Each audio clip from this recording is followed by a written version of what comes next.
가정에 자식을 낳은 그 기쁨이 뭐냐면은 자식으로서 앞으로 자식의 노릇을 할 것을 생각하니까 좋았단 말입니다. 하나님이 저 땅을 만들고 바다를 만들고 물을 만들고 새를 만들고 다 할 때에 이것이 다 저마다의 할 일을 생각하니까 그 목적을 달성할 것을 생각하니까 좋았더라고요. 예수님의 제자들에게 예수님께서 물었습니다. 사람들이 나를 누구라 하느냐? 그렇게 물었습니다. 그럴 때에 어떤 사람들이 이렇게 말합니다. 예수님을 두고 뭐 세례요한이다, 엘리야다, 예레미야다, 아니면 선자 중에 한 사람이라고 합니다. 이럴 때 예수님은 시무르게 했습니다. 내가 원하는 것은 그게 아닌데 세상 모든 사람들이 알아야 될 것이 있는데, 그때 베드로가 주는 그리스도요 살아계신 하나님의 아들입니다. 이 말을 할 때 예수님이 얼마나 기뻤는지 말입니다. 바요나 시몬아 네가 복이 있도다, 이렇게 축복을 하고 있습니다. 원하심이 있다는 말씀입니다. 오늘 본문 말씀 보니까 예수님께서 산에 오르사 했습니다. 예수님은 회당에도 가셨습니다. 저 바다에도 가셨습니다. 산에도 가셨습니다. 집에도 가셨습니다. 그 특별히 이 산에 오를 때에 특별한 이유가 있더라고요. 오늘 3장의 말씀 보면은 3장 1절에 보면은 예수께서 다시 회당에 들어가셨다. 그렇게 많은 사람들이 따라왔습니다. 회당에. 또 7절에 보니까 예수께서 제자들과 함께 바다로 물러가시니 큰 무리가 따르더라. 또 바다에 가니까 많은 사람 또 예수님을 따랐습니다. 그런데 오늘 또 산에 올라왔는데 이때는 많은 사람을 부르지 않고 예수님이 원하는 자를 불렀습니다. 따로 불렀습니다. 이유가 있다는 말씀입니다. 또 산에 오르사 자기가 원하는 자들 부르시니 나온지라. 특별한 뜻을 두고 특별한 목적을 두고 예수님의 제자를 불러서 이제 너희들이 이 땅에 왜 시험 받았는지 그 이유를 알고 그 일을 감당하라는 것입니다. 이걸 예수님의 제자들이 진짜 어느 때보다도, 회당에 들어갈 때보다도, 저 바다에 갈 때보다도 오늘 예수님께서 이 산에 우리를 특별히 불렀는데 왜 불렀는지, 아, 이 말씀 하시려고 불렀구나, 이 말씀 그렇구나, 이 말씀 꼭 붙잡아야 되겠다, 이거 하라고. 그래서 특별히 이 산에 불렀습니다. 산에 불러가지고 하시는 말씀이 12를 세우셨으니 했습니다. 12를 세웠습니다. 12를 그냥 못 왔다 이 말씀이 아니에요. 이 말씀은 12를 못 온 것이 아닙니다. 12개, 12명을 한 그룹으로, 한 조직으로 이렇게 모았다, 그런 뜻은 아닙니다. 이 세웠다는 말씀은 만들었다는 뜻입니다. 이걸 좀 다른 말로 말하면 창조했다는 말씀입니다. 예수님이 12 제자를 창조를 하는데 왜 창조하느냐? 이스라엘의 12지파인데 12지파로서 이스라엘이 구성되어집니다. 그 12지파가 다 무너져 버렸습니다. 구약의 개념이 있죠. 이제 이 12를 가지고 뭐 하느냐? 이스라엘을 살리라 이 말씀입니다. 이스라엘을 살리는 자로 만들었다는 말씀입니다. 이스라엘을 살리는 자로 오늘 예수님께서 12 제자를 그냥 모은 것이 아니라 이스라엘을 재창조하도록 이제 12를 만드는 것입니다. 제자를 만드는 것입니다. 그 제자는 훈련받아서 되는 것은 아닙니다. 예수님이 세워야 돼요. 예수님이 창조해야 돼요. 만들어야 돼요. 그런 의미에서 오늘 우리 찬양대 한 사람 한 사람이 다 하나님이 제자로 만들었어요. 창조했어요. 왜? 살리라고. 지역 살리고 민족 살리고 세계 살리라고. 이스라엘의 저 무너진 저 이스라엘 저 세상을 다시금 살리라고 12 제자를 세웠는데, 그러면 살리는 방법이 무엇이냐? 이게 나온단 말이에요. 이걸 이제 꼭 붙잡아야 돼요. 예수님의 의중은 그겁니다. 예수님의 의중은 부르심이 있어가지고 우리 여기서 뭐 같이 사치하고 놀자, 그런 의미는 아닙니다. 너희들이 엄청난 사명이 주어졌다는 것입니다. 이스라엘을 살리고 전 세계를 살려야 되는 것입니다. 그래서 12를 세웠습니다. 자, 이런 의미에서 오늘 우리가 하나님을 기쁘시게 해드려야 되는데 하나님의 의도가 있다는 말씀입니다. 우리 주님의 의도가 있습니다. 첫 번째, 부르신 이유가 무엇이냐? 함께 하기 위하여서. 함께 하겠다. 이걸 놓치지 말아라 말씀하고 있습니다. 이 12를 세웠는데 이는 자기와 함께 있게 하시고, 여기에 목적이 있습니다. 사망의 엄침한 골짜기를 다닐지라도 해를 두려워하지 않을 것은 주께서 나와 함께 하심이라.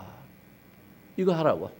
이 세상 살아가면서 두려움도 많이 생길 수 있고 위험도 많이 생길 수 있고 위기도 당할 수 있다. 어떤 상황일지라도 하나님이 함께 하신다. 이거 바로 붙잡으라고. 제가 여기에 하양에 개척하러 올 때에 기도하는 가운데서 하나님이 성경 말씀을 하나 주셨습니다. 두려워 말라 내가 너와 함께함이라. 놀라지 말라 나는 네 하나님이 됨이라. 이 말씀을 주셨습니다. 두려워 말라 내가 너와 함께하겠다. 내가 너와 함께하겠다는 그분이 누구냐 말입니다. 창조주입니다. 전능자입니다. 내 모든 것 다 책임지는 분입니다. 앞으로 나의 목회에 우리 교회를 어떻게 이끌어 가실지 다 아시는 그 하나님이 함께하겠다. 함께하겠다. 이 말씀 붙잡고 이 하얀 땅에 오게 되었어요. 오늘 성경 말씀에 예수님이 예수님의 제자들에게 뭐라고 말씀하느냐? 가장 먼저 하시는 말씀이 함께하겠다는 거예요. 그것도 수많은 사람들에게 하신 말씀이 아닙니다. 저 회당에서 하신 말씀도 아니고 저 갈릴리 저 바다에서 하신 말씀도 아니고 특별히 산에 따로 모아 가지고 이 세상을 살릴 자로 창조자로 만들려고 하나님은 불렀는데 이 세상을 새롭게 창조하는 방법이 무엇이냐? 하나님이 나와 함께 하신다. 이거 믿으라고. 이거 가지라고. 아무나게 함께 하는 것이 아닙니다. 택하신 자에게, 부른 자에게 얼마나 감사한 일입니까? 오늘 이 전에 이것이 산입니다. 이것이 하나님이 원하시는 그 산입니다. 이 산에 한 사람 한 사람 우리가 여기에 올라왔습니다. 주님께서 부르셔가지고 불러서 왔는데 우리가 여기 왜 앉아 있느냐? 하나님 나와 함께 하신다. 이거 믿으라고. 그러면 끝나는 게 하나님 함께 하신다는 거. 그저께 우리 이 유준이가 말입니다. 바깥에서 마당에 놀다가 기차가 짧은 게 있고 긴 게 있잖아요.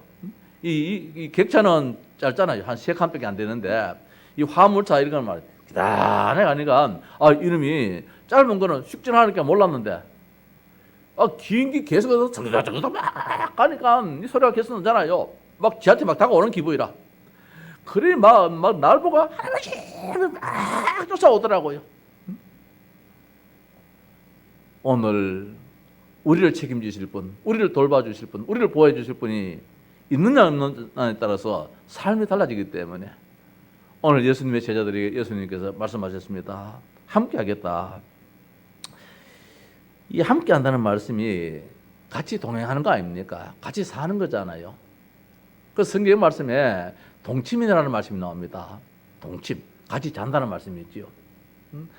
아담이 하와와 동침했는데 그때 태어난 자식이 누구냐? 셋이라고 말씀을 주고 있습니다. 그래서 이 말씀을 가지고 안다는 뜻이에요. 안다는 뜻. 우리가 안다는 뜻입니다. 이 안다는 뜻이 성경에서는 동침한다 그런 뜻이에요. 서로 깊이 아니까 말입니다. 같이 할 수 있는 것이지요. 부부지간에 서로 많이 알기 때문에 함께 할 수 있는 것이지요. 잠자리도 할 수 있는 것이지요. 남남 같으면 말입니다. 뭘 믿고 우리가 어떻게 같이 있을 수 있겠습니까? 거실에도 같이 못 있는데 어떻게 방에 들어갈 수 있겠습니까? 남남인데 말입니다. 내가 저분을 믿을 수 있고 저분을 의지할 수 있고 이래 서로가 이제 신뢰가 되어지고 알기 때문에 동침한다는 뜻인데 이게 이제 이 히브리어로 야다라는 말씀인데 이 말씀이 동침한다, 안다 그런 뜻을 가지고 있어요. 일찍이 에녹이 하나님과 동행했다 그랬습니다. 이게 하나님이 얼마나 기뻐하셨는지 말입니다. 하나님을 아는 거 어떻게 알 수 있느냐? 같이 있어야 알아요. 우리 합숙이라는 의미가 그래 중요하잖아요. 우리 이제 렘넌트들 내일부터 이제 합숙을 가는데 말입니다. 그 합숙을 통하여서 친구들 서로 간도 알게 되어지지만은 아마 달라질 거예요. 우리 누굽니까? 나은이하고 명수하고 은율이가 교회에서 이렇게 주일에 한 번 보는 거하고 이제 며칠간 거기에서 같이 밥을 먹고 같이 그 울타리 안에서 아마 오늘까지의 이들의 관계보다도 이제 내일부터 이들의 관계는 완전히 달라질 거예요. 더 가까워지고 더 좀 사귐이 깊어지게 될 것이고 오늘 예수님께서 우리에게 말씀하심이 함께하겠다 이 말씀입니다. 이 말씀은 무엇입니까? 예수님이 누구인지 안다는 말씀입니다. 목사도 그렇더라고요. 목사도 가서 목사님 해주면 기분 좋은데 날 보자고 사장님 이렇게 쳐다보이더라고요. 기분 나쁘게. 옆에 여기 카센터에 가니까 자기도 나를 누가 아는데 그 입이 이제 입에 익어가지고 쉽게 그냥 사장님 그렇게 이야기하는 것이죠. 그래서 생각 없이 말하는 게 사장님이라. 그걸 몇 번 가다가 안 가버렸어요. 늘 사장님 하니까. 나는 목사인데 말입니다. 예수님이 누구냐 말입니다. 이걸 알아야 되는데 아는 방법은 무엇이냐? 함께 하는 거예요. 함께 함으로 말미암아 이분이 병도 고치시고 이분이 귀신을 내쫓으시고 이분이 참 율법사들 하셔서 막 책망도 하시고 이분 앞에서 기적이 나타나고 말입니다. 참 바다도 잠잠해지고 바람도 잠잠해지고 도대체 이분이 누구냐 말입니다. 함께 할 때 볼 때에 이제 알게 되듯이 오늘 우리가 하나님과 함께 한다는 것, 하나님을 알아야 된다는 것입니다. 이건 모르면은 절대로 세계 못 살린다. 세상 못 살린다는 겁니다. 하나님과 함께 하시는 게 무엇이냐? 우리의 신분이 보통 신분이 아니란 것입니다. 우리의 신분이, 우리의 권세가 어마어마하다는 사실입니다. 하나님의 권세가 내 권세가 되는 것입니다. 하나님의 신분이 내 신분이 되는 것입니다. 이걸 누리라 이 말씀이지요. 이걸 누리는 만큼 우리의 주님은 기뻐하신다 말씀입니다. 이걸 못 누리면 주님이 기뻐 안 하시거든요. 우리 사역 다 하시는 하나님이십니다. 인도하시는 분이십니다. 책임지시는 분이십니다. 보장해 주시는 분이십니다. 의식주 다 책임지시는 분이십니다. 그래서 복음을 누려야 한다는 것, 즐거워한다는 것, 사망의 엄침한 골짜기라도 해를 두려워하실 것은 주께서 나와 함께 하심이라. 주의 지팡이와 주의 막대기가 나를 안위하신다는 것입니다. 이게 바로 이 함께한다는 이 의미입니다. 오늘 성경 말씀에 왜 불렀느냐? 부르신 이유가 뭐 심부름 시키고 부르신 이유가 뭐 돈 내놔라 이게 아니고 말입니다. 함께 있게 하여서. 우리 성도들이 여기에 지금 너무 양심적이에요. 우리 성도들 가운데서도 헌금이 없어가지고 교회 못 나오시겠다, 못 나오겠다 이런 분들이 있어요. 참 양심적이지요. 아니에요. 하나님은 뭐 돈이 없겠습니까? 우주 만물이 다 주인이신데 말입니다. 다만 뭐냐? 함께 있자 이게요. 부모가 자식하고 함께 있는 게 축복이지 자식이 올 때만 바리바리 사과가 오는 게 좋습니까? 안 가져와도 그저 얼굴 보여주는 게 좋지요. 그래서 아가서에서는 말씀하고 있습니다. 나로 네 얼굴을 보게 하라. 나로 네 목소리를 듣게 하라. 네 목소리는 부드럽고 네 얼굴은 아름답구나. 하나님은 그걸 원하신 것입니다. 함께 있는 가운데서 기적의 역사가 나타나기 때문에. 자, 두 번째로 전도도 하며 함께하는 사실을 알지 못하면은 뭐냐? 전도도 못합니다. 어떻게 전도합니까? 내가 누군지도 모르고 내 신분이 누군지도 모르고 어디가 늘 부족하고 모자란 사람인데 어떻게 전도하겠습니까? 오늘 말씀 보니까 전도가 얼마나 축복인데 이 축복을 누려야 되는데 어떻게 이 축복을 누리느냐? 하나님이 하신다는 것입니다. 땅끝까지 이르러 내 증인이 되리라. 증인이 되라가 아닙니다. 되리라 했습니다. 왜? 하나님이 함께 하시니까 하나님이 되도록 만들어주겠다는 것이지요. 그래서 전도도 하며 이 말씀하고 있습니다. 무엇입니까?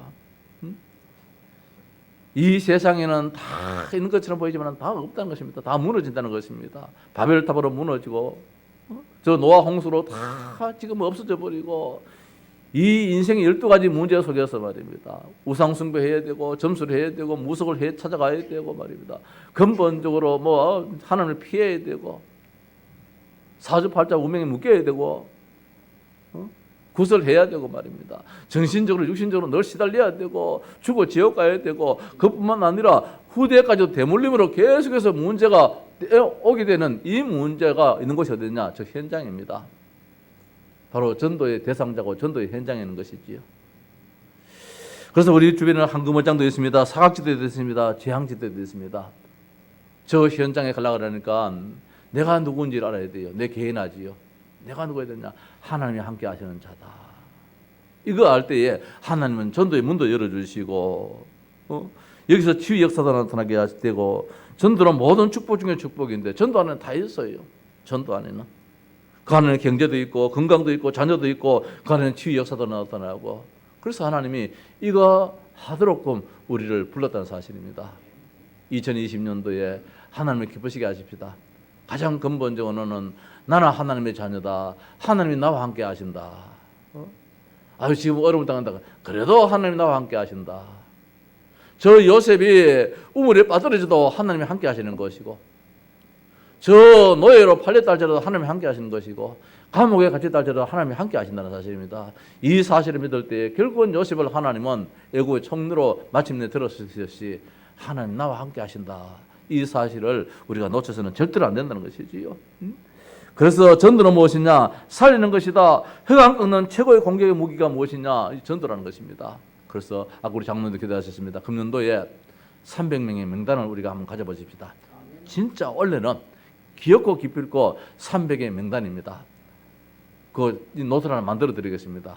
만들어 드릴 테니까 어떻든 관계되는 사람 한 분이라도 옥기절 숙제한 사람이 있다면은 어떻든 이름을 적어가지고 기도하면서 전도해서 그 사람을 살려나갈 수 있도록 저 저주에서 저 운명에서 건져내도록 말입니다. 이럴 때에 하나님이 교회를 통한 그 축복을 마음껏 주실 것입니다. 전도자에 주신 그 축복이 얼마나 큰지 말입니다. 늘 이야기했지 않습니까? 우리 조장님 처음에 지금보다도 거의 한 30년 가까이 전인데 25년 전에 말입니다. 25년 전 같으면은 그때 이제 40대인데 40대가 요사이보다도 건강이 더 못했어요. 그날 그래 봤는데 40대가 지금 이제 70이 다 된 저 할매인데도 그때가 건강이 더 못한 것 같아요. 어디 갔다 와보면 오후에는 집에 갔다 들어 누워야 되는 이런 체질 같았어요. 저 역시도 마찬가지입니다. 저 역시도 시간이 가면 갈수록 더 몸이 좋은 것 같아요. 이것이 어디서 나오냐 말입니다. 복음을 알고 전도의 현장을 가지고 전도자의 삶을 살아갈 때에 하나님께서는 육신적으로 영적으로 말입니다. 다 채워주신다는 것입니다. 그래서 2020년도에는 우리가 귀엽고 여기다가 막 300을 다 넣어봤거든요. 넣어봤는데 좀 지저분한 것 같아가지고 막 빼버렸습니다. 우리 마음속에 새겨가지고 마음속에 새겨서 금년도에는 하나님이 가장 기뻐하시는 이 전도의 대열에 내가 서 있다. 마지막으로 귀신을 내어쫓는 권능입니다. 하나님 우리에게 권능을 주셨습니다. 이거는 사용하라고 주셨습니다. 응? 권능을 가지고 사용 안 하면은 저 세상 말로 지지리도 못난 놈이 됩니다. 쪼자 밥통이 되어버립니다. 중건대 말입니다. 옛날에 배짱 세삼이 있더라고요. 우리 어머니가 옛날에 이거 뭡니까? 이거 옹기 장사를 했거든요. 응? 옹기를 때가 그 무거운 것을 이고 동네방네 큰 무거운 것을 가서 팔고 남들은 뭐 보리살이라든지 살 같은 거 이제 바꿔주잖아요. 또 돈 대신에. 그걸 이제 무거워서 못 가져오니까 좀 맵긴 하는 거라. 내일 이제 아버지 이제 같이 가서 지게 지고 오려고 이제 그 살자루 같은 거를 지고 오려고 몇 끼 나왔는데 그 다음 날 하니까 며칠 뒤에 가니까 없어요. 그 돌아가려니까 다 먹었다는 거예요. 그 몇 끼 나왔는데 왜 못 했겠네. 간단한 걸 안 먹어 이러더래요. 간단한 걸. 참 어려운 시절이지요. 그래 얼마나 그 무거운 거 막 옹기 단지 이걸 이거 겨우 팔아가지고 그거 좀 만들어낸 걸 이거 좀 몇 끼 나왔는데 이걸 먹어버리니까 얼마나 참 화도 나겠습니까? 그건 그 시대겠죠. 근데 하시는 이야기가 간단한 걸 안 먹어 그러더래요. 오늘 하나님 우리에게 이 엄청난 권능을 주셨는데 이거 사용 안 하면 말입니다. 남한테 좀 몇 킬로 짠 것도 그걸 섣부리는데 그거 왜 하겠습니까? 오늘 하나님 우리에게 어마어마한 권세의 권능을 주셨는데 이거 사용하라는 것입니다. 어둠의 것을 깨뜨리는 것입니다. 다시 말씀드립니다. 이 세상은 공중 권세 자가 있다. 공중 권세 잡은 자가 있어요. 세상에 임금이 있어요. 사탄이 있어요. 마귀가 있어요. 우리 금년도 시작하면서 이 마귀를 사탄을 무릎 꿇게 하자 그랬지 않습니까? 이놈이 늘 우리 방문에 다 엎드려가 있어요. 하나님이 가인에게 말씀했습니다. 이 가인아, 네 문 앞에 죄가 엎드렸대 그랬습니다. 권리가 늘 넘어져 버려요. 들어가면서 그 죄의 권리가 넘어지고 나오면서 권리가 넘어지고 말입니다. 입술을 빨갛게 해가지고 오늘 어디 가려고 하는데 나오면서 막 나잡아져 버리는 거라. 오늘 하루 종일 일하다가 기분 좋게 집에 들어가는데 이도 걸려버려가지고 집에서 마누라가 한바탕 해버려요. 삶의 기쁨이 하나도 없어져 버리죠. 이 마귀라는 놈이 항상 우리 문 앞에 떡 엎드려 있는 거예요. 우리가 살 때 그런 거 많이 느끼잖아요. 응? 우리 자영이 그렇게 말씀합니다. 처남, 내가 예배를 못 드리겠어. 예? 자네 눈하고 집에서 예배 한번 들고 나면 큰 난리가 난다는 거예요. 장로님인데 말입니다. 권사님인데 교회 가서 예배 드리고 와서 이제 오늘 집에서 가정 예배를 한번 또 드리려고 가정 예배를 한번 드리고 나면은 또 집에서 말입니다. 거의 연세 드신 분이 80노인이 뭐가 사올 게 있다고 널 사온다는 거라. 그것도 나한테 일러줘요. 그럼 처남이라고 누나라고 일러줘요. 내하고 사는 지보다 누님하고 사는 지가 더 오래됐는데 나한테 일러줘요. 참 답답하지요. 그 괜히 자영집에 가면 눈이 좋으면은 혈압이 쫙 올라가요. 그 이야기 듣고 막 사귄다고.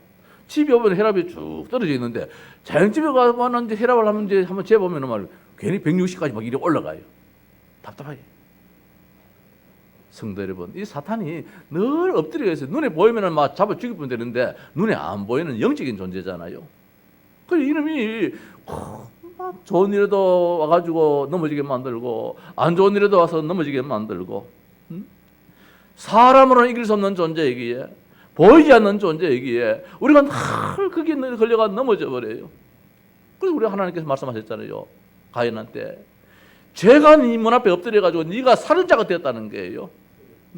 동생을 귀하게 여기는데 동생을 시기의 대상자로 여겼다는 거예요. 이런 법이 어디 계십니까? 하나님이 우리를 살아갈 때, 이 땅 살아갈 때 권능을 주셨습니다. 귀신을 내쫓는 권능이 있습니다. 이거 사용하라는 거예요. 이거 사용 안 하는 게 이제 비정상이에요. 한때 내가 있었던 교단에서는 귀신 이야기하고 사탄 이야기하면은 이상하게 봐버렸어요. 아니잖아요. 존재하는데 말입니다. 꺾어버려야 되는데, 결박시켜버려야 되는데, 주 예수 이름으로 더러운 귀신아 더러운 사탄아 결박될지어다 떠날지어다 우리가 해버려야 되는데 늘 조심스러워가지고 귀신 말도 안 하고 사탄 말도 안 할 때가 참 많이 있었어요. 사탄을 결박시키는 권세를 주셨습니다. 뱀의 머리를 상하게 하는 권세를 주셨습니다. 오늘 말씀에 귀신을 내어쫓는 권능을 주게 있게 하겠다고 했습니다. 가지게 하려 하심이라 했습니다. 이 속에서는 되어지는 응답이 온다는 말씀입니다. 사탄 한 꺾어 보면은 늘 우리는 가진 것도 다 빼앗겨 버려요. 손에 쥐어 가다가 그만 넘어져 가지고 말입니다. 다 땅바닥에 내던져가 흙묻어서 못 먹게 되어집니다. 한 짐 지고 가다가 또 걸려 가지고 말입니다. 다 깨버려 버립니다. 가지도 걸려 넘어져 버리면 다 무너져 버리잖아요. 그러니까 하나님이 우리에게 뭐라고 하나, 네 앞에 있는 것부터 깨뜨리는 것입니다. 결박시키라는 것입니다. 어떻게? 권세 있는 그 이름으로, 예수 그리스도의 그 이름으로 말입니다. 이때의 응답이 와요. 2020년도에 제1, 2, 3 RUTC 응답을 했습니다. 아까 우리 장로님이 응답을 확인하자 그랬는데 말입니다. 걸려 나자빠져 버렸는데 응답이 손에 지게 됩니까? 있는 것도 다 뭐 떨어뜨려 버리는데. 그래서 오늘 예수님께서 이 세 가지 말씀을 주셨습니다. 이 말씀을 하실 때에는 너희들이 이렇게 삶으로 말미암아 늘 사탄한테 승리해가지고 강건하며 사는 그 모습을 보기를 원합니다. 하나님의 백성으로서 하나님의 소원, 이 세상 모든 사람 다 구원받기를 원하심이 하나님의 소원인데 저 현장에 나가서 복음 전해서 전도하는 거, 이게 하나님의 소원입니다. 더 먼저는 네가 살아야 된다는 겁니다. 네 자신이 살아야 되는 겁니다. 그 지난주에 말씀처럼 개인화, 현장화, 교회합니다. 내가 살아야 됩니다. 내가 사는 방법이 무엇입니까? 하나님이 나와 함께 하신다. 나는 하나님의 자녀다. 내가 어떤 일을 당한다 할지라도 하나님 나를 버리지 않으시고 다 책임지신다. 원수의 발 앞에서도 상을 차려주신 그 하나님 앞에 우리가 정말로 감사하면서 살 수 있는 이 축복이지요. 이거 감당할 때에 하나님이 기뻐하신 것입니다. 아까 5달란트 주신 자에게 5달란트 난구니까 좋아하시잖아요. 하나님이 저 태양을 만들고 저 달을 만들고 좋았더라 하시는, 저 태양이 태양 구실을 못하면은 하나님이 얼마나 마음 아프겠습니까? 저 태양이 태양 구실을 하니까 말입니다. 좋았더라는 거예요. 오늘 하나님의 자녀, 제자된 우리를 부르셨는데, 이 세상을 재창조라고 불렀는데 말입니다. 이 능력 가지고, 이 힘 가지고 하나님 우리를 불렀는데, 우리가 하나님 아버지 이렇게 살기를 원합니다. 2020년도에는 정말로 어떤 일이 있어도 흔들리지 않는 그 믿음, 하나님이 나와 함께 하신다는 이 사실. 어떻든 전도하겠습니다. 내 가족 살리겠습니다. 내 주변 살리겠습니다. 문을 열어주시옵소서. 여기에 하나님이 기뻐하십니다. 특별히 마음껏 사용하십시다. 권능입니다. 어두운 세로 아직 깨려박을 때에 하나님이 최고로 기뻐하실 것입니다. 그래서 하나님 주신 이 기뻐하시는 기뻐하심이 뭐냐? 절대 언약의 대열에서 이탈하지 말자는 것입니다. 그리스도 복음 안에서 절대로 이탈하지 마십시다. 전도의 대열에 꼭 서 있습니다. 전도자의 대열에, 전도의 대열에 우리가 꼭 서 있을 때 하나님이 문을 열어주실 것입니다. 마지막으로 빛의 대열입니다. 복음의 빛의 이 대열 속에 내가 꼭 있을 때 하나님이 기뻐하십니다. 하나님을 기뻐시게 하는 이 한 해 될 줄로 믿습니다. 예, 찬송하십시다. 453장.